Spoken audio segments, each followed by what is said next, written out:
Everybody's interested in themself, but not everybody knows who they are. Hi, I'm Dr. Richard Ehret. I'm a chiropractor with a background in yoga and Tai Chi. And I've combined these philosophies in 35 years of practice to develop a model of health that I call spirit, mind-body integration. And I'm really happy to be able to share this with you today. Now, I know it sounds like it could be complicated or even a juggling act, but it's really quite simple. A child can grasp it. But a child has beginner's mind. And I'm going to ask you for beginner's mind. Or as Hans and Franz would say, hear me now and believe me later.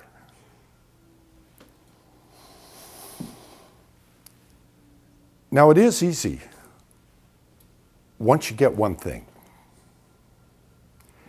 And I'm going to cut to the chase and tell you that spirit is the common denominator that integrates the mind and body. That's right. Spirit is the common denominator that integrates the mind and body. Now let me explain. And in order to do this, I'm going to define some words. I like to stick with the root meanings of words as much as possible, and the dictionary definitions as long as they don't deviate from the roots. And let's start with health. Health means whole. Whole, healthy, and holy all mean the same thing. It means we're whole, fulfilled, and complete. The World Health Organization defines health as optimal physical, mental, and social well-being, and not merely the absence of disease or infirmity. And this sounds to me like spirit-mind-body integration. So what is spirit? Spirit literally means breath, inspiration and expiration. And it's associated with life. But there's three other terms that I use interchangeably with spirit, and I consider these to be the ABCs of spirituality. The A is for awareness. The B is for being. And the C is for consciousness. Now, awareness is continuous throughout life. Every living cell is aware of its environment and responds to it. And awareness is also continuous in our life. It's the only thing that is. What we're aware of is constantly changing, but the awareness is what's constantly there in the background. This is who we are. Aware means to perceive, and ness is a state of being. So it's a state of being perceptive. And this brings us to our B for being. Being is what is. Being is the truth. And being is our essence. Essence is the Latin word for being. And being is an aspect of us that transcends duality, which means It isn't here or there, and it isn't born and it doesn't die. It just is. At the level of being, we're all one. We appear different, but that's because we've had different experiences. And because of that, we appear different, we see things differently, and we have different beliefs. But when we peel that back, our essence is just being in the present. The first person singular of the verb to be is I am. And I am is our sense of being. Jesus said, I am is the light and the way.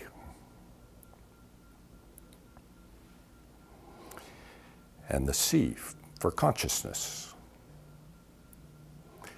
Consciousness is awareness. But the word conscious means with knowing. So it's the knower of our experiences. It's what ties the moments of our life together into a story.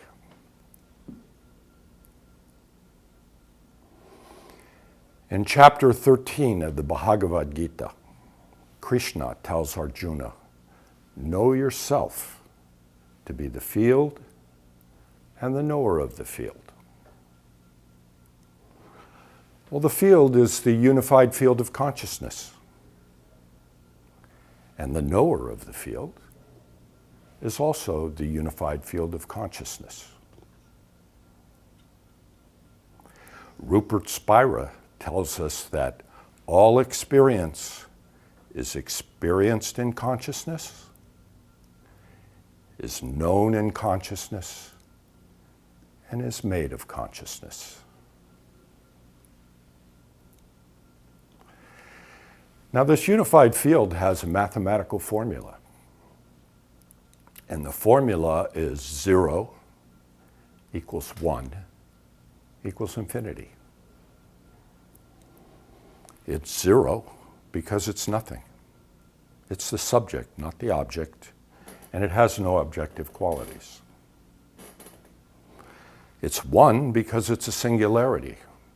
There's only one unified field. And it's so big, it's infinite. This unified field is what we call spirit.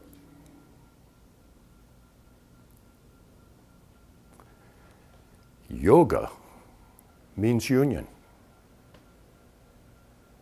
And the essence of yoga is identifying with the unified field. Tai Chi means the ultimate that transcends duality and contains duality. And what transcends duality is the unified field.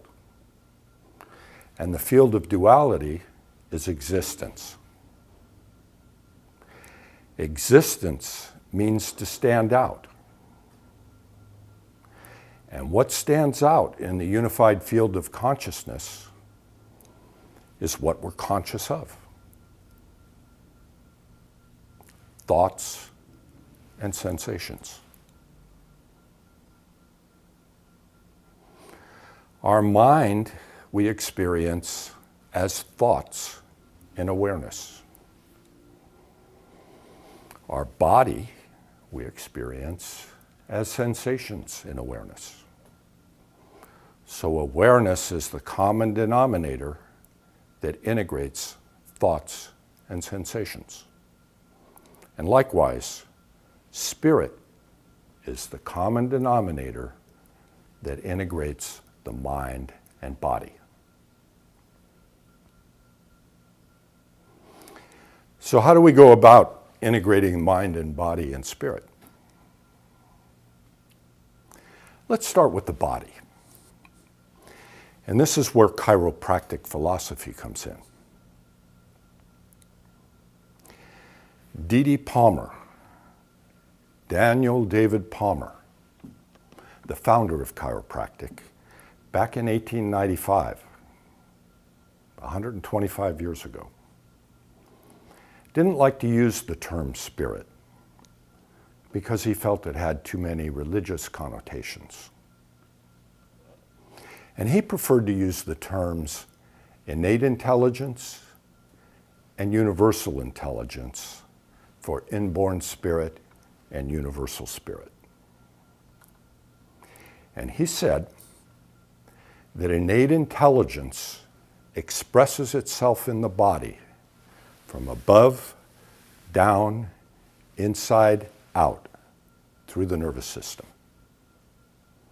And that interference with the flow of nerve impulses diminishes the full expression of innate.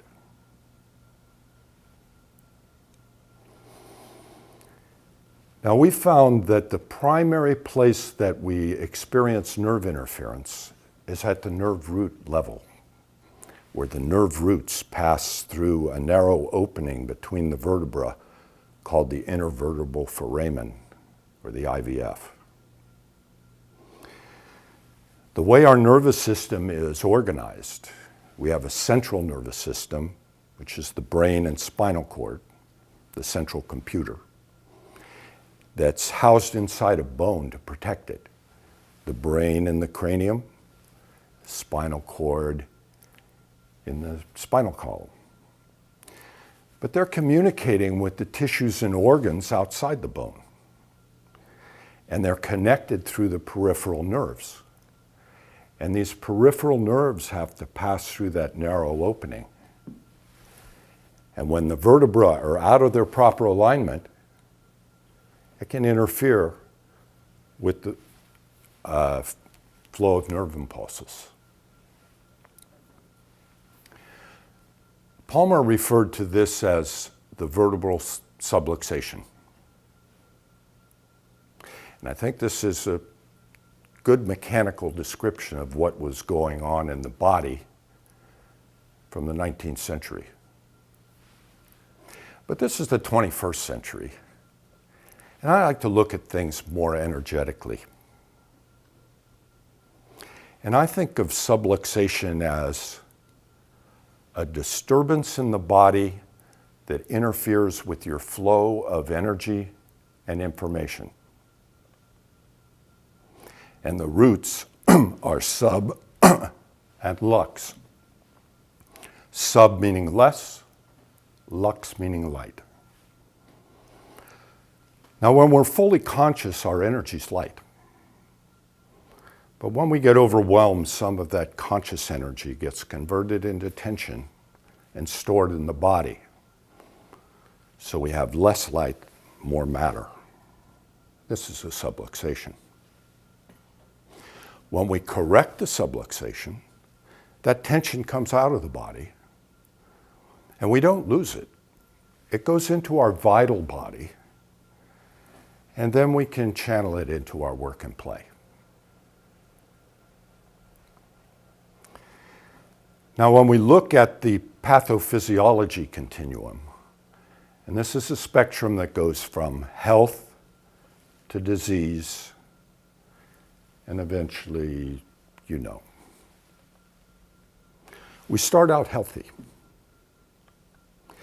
And then we deviate from health, but we're still healthy. But at some point as we deviate, we get overwhelmed. And when we do, our body goes into a defensive posture to protect itself. And if that causes nerve insult, it's a subluxation. Now, ideally, when the overwhelming situation passes, we come back to neutral. But sometimes we don't. And when we don't, that pattern of tension stays in the body, like a memory of that past overwhelming experience. And as long as it remains in the body, our body keeps reacting like that moment's still happening.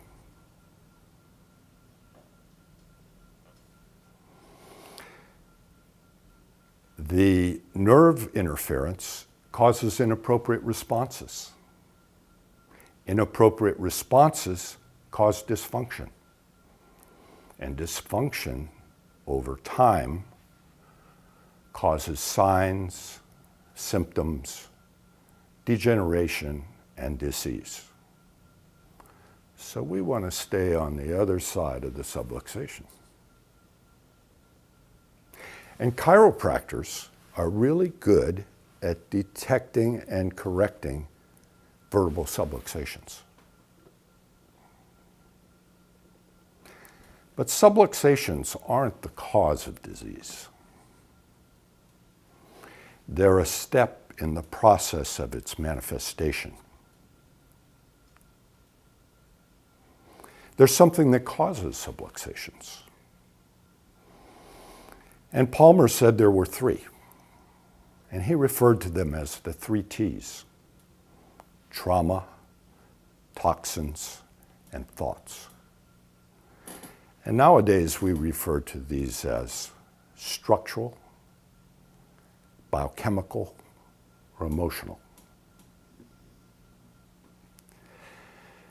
Now I find that these three different causes generate three different types of neurological reflex in the body. The structural problem, which is where we have a vertebral subluxation causing nerve insult and resulting in dysfunction at the tissue level. This is called somatovisceral reflex. Soma meaning body, viscera meaning organ. And it's basically a structural problem causing a functional problem. Now, biochemical overload goes the other way. This is when the organ gets overwhelmed, it reflexes back to the spine and causes a spinal subluxation. This is a viscerosomatic reflex, or a functional problem causing a structural problem.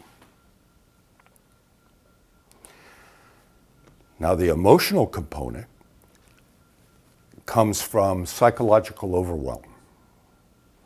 And when we get overwhelmed psychologically, we download psychic energy into the body and store it as tension. And this can contribute to a vertebral subluxation. This is called a psychosomatic reflex.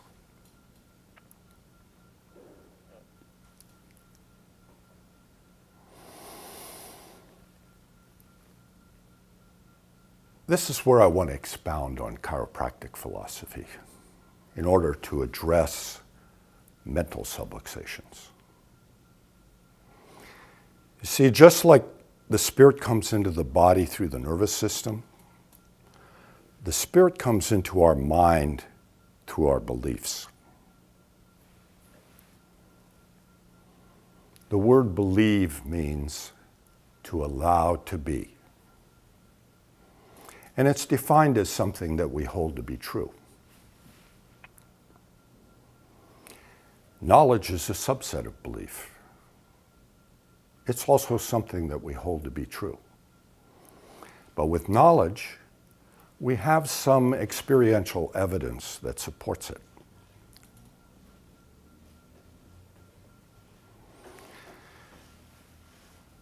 We come from the field of infinite possibilities, the unified field. But in order to come into the world which is finite and have finite experiences, we have to limit ourselves. And we do that with our beliefs, what we allow to be. If our beliefs are aligned with the truth, we find synchronicity in our lives. And the distinction between inner and outer world disappears. But when our beliefs are inconsistent with the truth, it creates chaos in our life. And the distinction between inner and outer world gets more distinct because they're separate realities.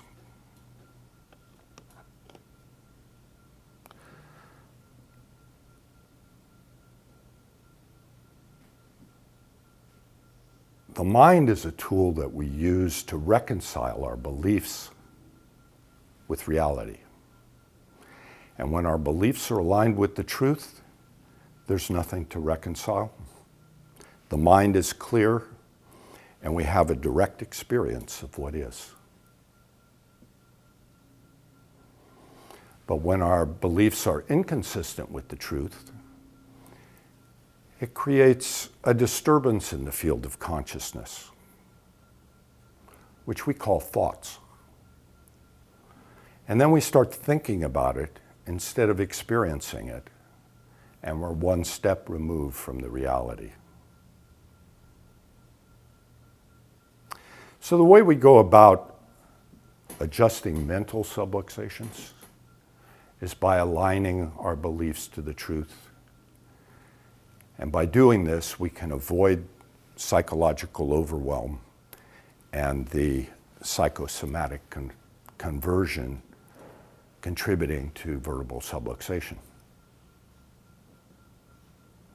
But how do we do this? We could take a hint, find a clue.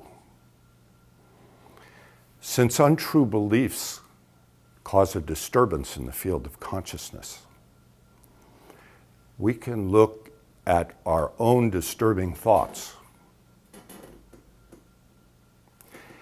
and examine the underlying belief associated with it and challenge it. Is it true? If we're not sure, we can change that belief and observe what happens in our life. Does it create more harmony, or does it create more discord? And by doing this, we can fine-tune our beliefs to get them in line with the truth. Most of our beliefs are programmed in childhood. They're things like our relationship to ourself, to our family, to our community, to our religion, to our race, to our gender, and how we perceive others.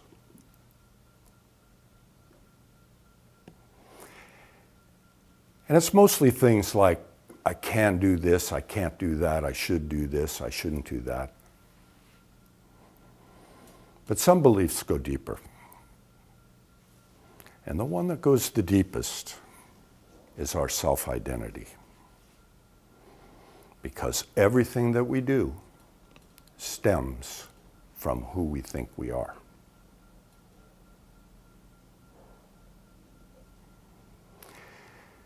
And the paradigm shift that I would like to see in my lifetime would be for the collective consciousness to shift its identity from matter to consciousness.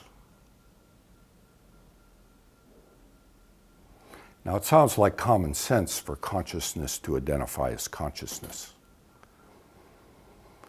But since the 5th century BC, when the Greek philosophers Democritus and Leucippus gave us the theory of materialism, we've been programmed to believe that matter is what's real, and that matter is the ontological primitive that gives rise to consciousness.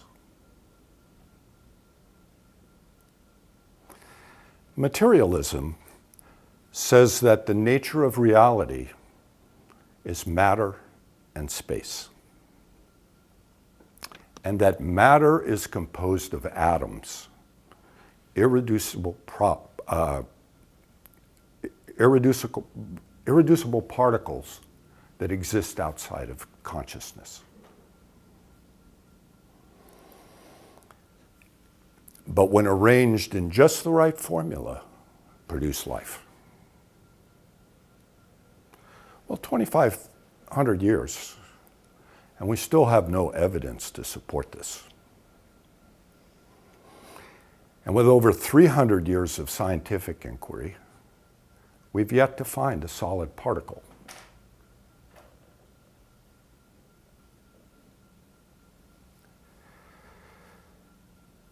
Democritus and Leucippus believed that matter was everything and space was nothing, but necessary in order for matter to move.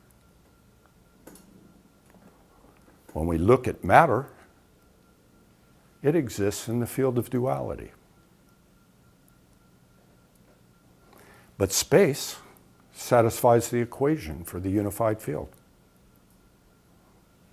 0 equals 1 equals infinity. So space is consciousness. And like objects exist in space and occupy space, but don't displace space, because the space they occupy is still there. Likewise, objects exist in consciousness and occupy consciousness, but don't displace consciousness. They are made of consciousness.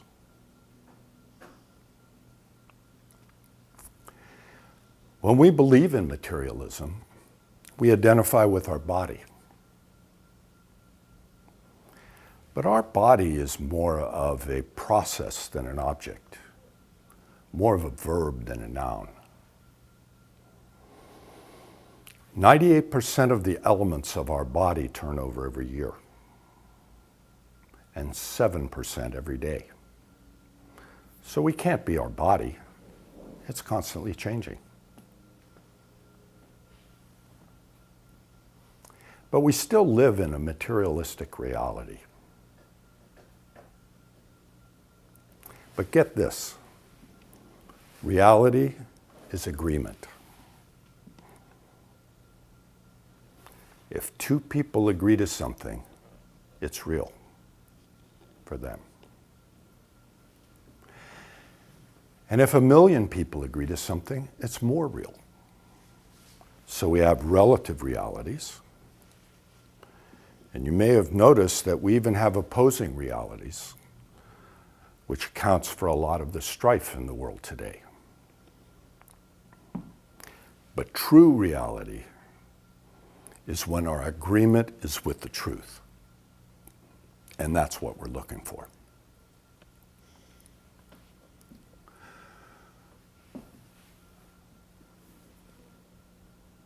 Ayurveda is a 6,000-year-old yogic tradition. Ayur means life in Sanskrit, and Veda means knowledge. So it's the knowledge of life that's accumulated over thousands of years.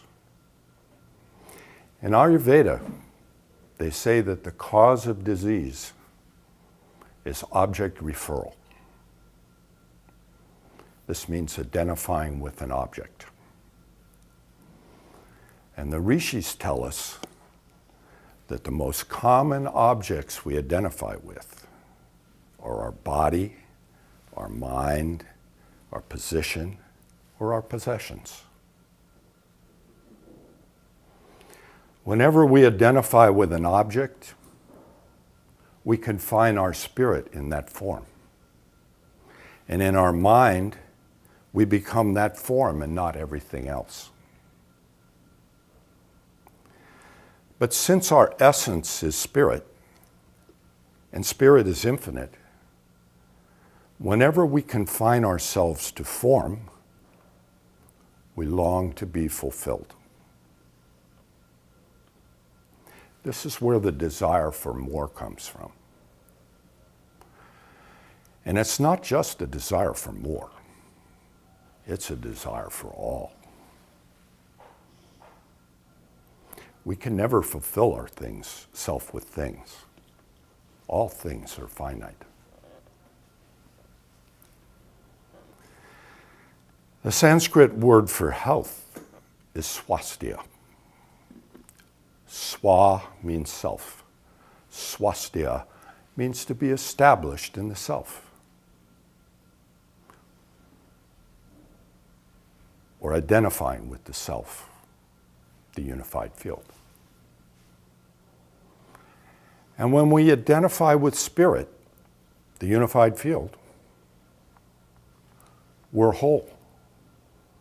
complete, and fulfilled.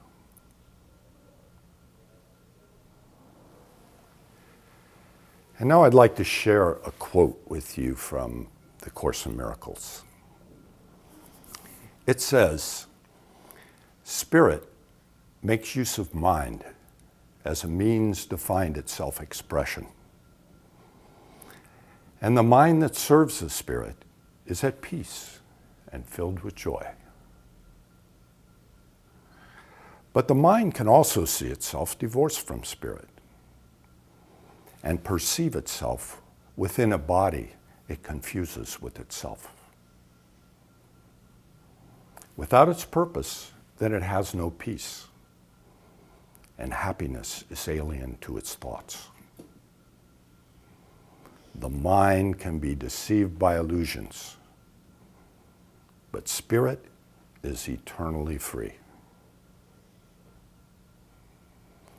And I'm going to leave you now with a challenge. I want you to help with the paradigm shift.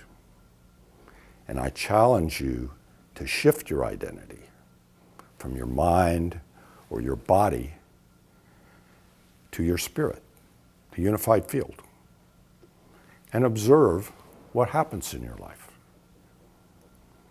Does it bring more harmony or more discord? I think you'll find things start falling into place. But you be the judge. Thank you for listening. Namaste.